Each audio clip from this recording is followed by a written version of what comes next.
Archaeology's Bayesian mistake. Stop averaging the past. What 2,410 C14 dates really say about Europe's megaliths? Archaeology loves a tidy median. Give it 10 millennia of activity at a monument, and all too often it will return one number, a Bayesian midpoint presented as if it were the date of construction. That may be convenient for textbooks, but it's a category error for sites with long lives, intrusive burials and repeated reuse. This post does the opposite. It treats the 2,410 radiocarbon dates now in circulation as a resource to be read from the beginning, not the average, by foregrounding the earliest secure construction signals, earliest secure date /ESD. Do that and a very different story emerges. Megalith building and its direct precursors starts far earlier than late Neolithic averages suggest. The pattern tracks coasts, estuaries, raised beaches and paleo channels. A maritime world, not a plodding overland farmer wave. Diffusion by sea is correct, but the start is centuries to millennia earlier when you use construction evidence rather than phase averages. The problem in one line. Bayesian phase modelling is excellent for summarising typical activity windows.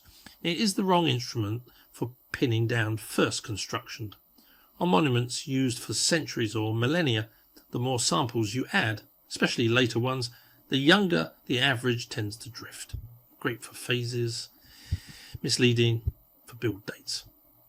The ESD rule, how to date construction, honestly. When the question is, when was this built? Short-lived stratified material, charred seeds, twigs, resin, single-year growth from a construction interface, foundation trench, packing deposit, primary ditch cut. Take the earliest calibrated dates within 95% that are securely tied to construction. Do not average with later phases. If that's absent, use carefully vetted short-span charcoal from primary construction contexts. Avoid old wood. Cross-check with hydrology, raised beaches, paleo channels, groundwater, and engineering, moats, landings, avenues. When hydrocontext and earliest dates agree, you've got your ESD. Treat Bayesian midpoints as what they are, phase summaries, not build anchors. The earliest signals, say by region. When the radiocarbon record is read from the earliest secure construction signals instead of average phase midpoints, a very different story emerges. In Brittany, Carnack's Great Mound of Saint Michel calibrates to between 8,150 and 7,750 BC, marking one of the oldest monumental anchors on the Atlantic facade. Le Souche follows in the later 7th millennium, 6,915 to 6,675 BCE, while Sarso registers in the 6,550 to 6,320 BCE window. Later monuments such as Ergra and Cercado belong to the 6th millennium, showing a long and deep tradition rather than a sudden Neolithic start. On Corsica, the tomb at Curaçao is firmly rooted in the early 8th millennium, 8,155 to 7,160 BCE, while Monte Revincu adds further signals through the 5th millennium. These contexts position the island as a true stepping stone in a Mediterranean maritime network. In Schleswig-Holstein, the Flintbeck Long Barrow series contains dates between 7,470 and 7,190 BCE, foreshadowing the monumental landscapes that later define northern Europe. The Atlantic facade of Iberia is equally early. Casinha Deribada in Portugal calibrates to 7,050 to to 6660 BCE, while the Muget shell middens, Aruda, Amoreira, Moita do Sebastião, fall between 6500 and 6660 BCE, 6200 BCE, Medoras, lies close behind, 7010 to 6620 BCE, and Tremador in Spain shows activity in the 6990 to 6605 BCE range.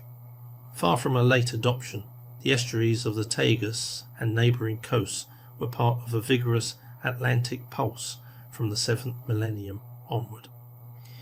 In Scandinavia, Sweden's Gökum tomb anchors between 6560 and 6230 BCE, and Denmark's Barkær falls between 6615 and 6150 BCE.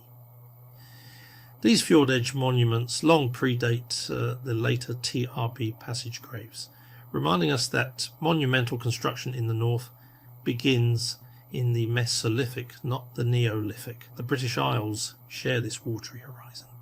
Sketchwan in Scotland lies between 6455 and 6125 BCE.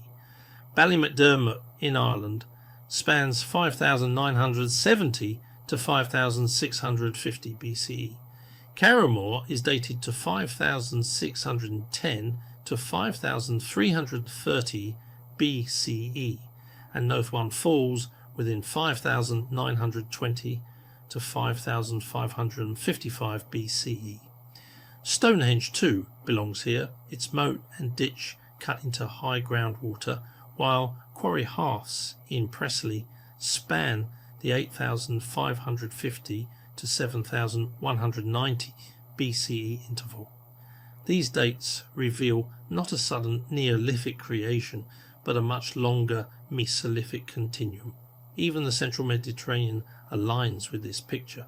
Scorba in Malta calibrates to 5230 to 4975 BCE, centuries before the better-known temples of Tarkshan, 3350 to 2920 BCE, and Halsaflieni, 2760 to 2470 BCE. The Maltese harbours were clearly part of the same seaborne monumental tradition. Why the story looks different in older reports, the difference lies in method. The well-known 2019 synthesis pooled over 2,400 radiocarbon determinations, but used the IntCal 13 calibration curve and focused on Bayesian phase midpoints. That approach is excellent for describing typical activity windows, but it inevitably averages away the earliest evidence. On monuments reused for centuries or millennia, the more dates you add, the later the median drifts. Recalibrating the same laboratory results against the updated IntCal 20 curve 2020 and privileging the earliest secure samples from primary construction context pushes the horizon back centuries to millennia earlier. What looks like a tidy late Neolithic origin under IntCal 13 resolves with IntCal 20 into a Mesolithic first story tied to raised beaches, paleo channels and boat access landscapes. Take home, stop averaging long multi-phase sequences, start with the earliest secure anchors. Do that and Europe's megaliths fall naturally into an early maritime tradition, a pan-Atlantic civilization emerging along the water from the 8th millennium BCE. What are the famous 2410 dates study actually shows, and what it doesn't? The big synthesis that pooled 2410 C14 determinations did two important things. One, it assembled the record. Two, it used Bayesian modelling to map phase timings and diffusion patterns. That's valuable and crucially compatible with our case. Where things go wrong is in storytelling. Medians, means of phases, get repeated as if they were build dates of individual monuments. Bayesian outputs are about probabilistic boundaries of activity phases. They are not a shortcut to the day the first stone went up. If your question is construction, you must privilege ESD, the earliest secure determinations from founding context. Site by site ledger clarifies the early horizon. Because we tag earliest date against context, ledger restores the first build edge that phase models tend to blur. The result is a Mesolithic first horizon across the Atlantic facade and selected Mediterranean islands, which better explains early coastal clustering, estuaries, lagoons, raised beaches, rapid seaborne spread of ideas, not slow overland migration. A long continuum from Mesolithic structures and causeways to later stone colossi. Why Bayesian midpoints keep misleading us, even when used correctly. Phase models weight later activity simply because there's more of it and more samples from it. 3 predictable distortions follow. Innovators vanish. The builders who did it first are averaged into a later typical date. Orthodoxy is preserved. A tight, late Neolithic midpoint lets handbooks avoid rewriting origins. Hydrology is sidelined. Raised beaches, paleo channels and groundwater, hard environmental anchors don't fit a single neat number, so they get ignored. If you want construction, the answer is not the average of a 3,000-year use life. It's the earliest secured date tied to building. Why this matters for Stonehenge and the Atlantic network, read through ESD. Stonehenge moves back into its watery Mesolithic landscape, moats on high groundwater, boat access, healing spring chemistry on the blue stone story, rather than a dry chalk late Neolithic first build. Ireland's early passage tomb activity, approximately 7th millennium context, and Brittany's deep horizons strengthen the case that Britain and Ireland were plugged into a maritime corridor long before the average date suggests. Credibility isn't the issue. Interpretation is. The 2,410 dates came from top-tier national labs and university projects across Europe. The synthesis is careful, and the toolkit, for example, Oxcal, is standard. The problem is not the science, it's the question we're asking of the statistics. Phase models answer, when was this kind of activity typical here? Madani, Langdon Research asks, when was this monument first constructed?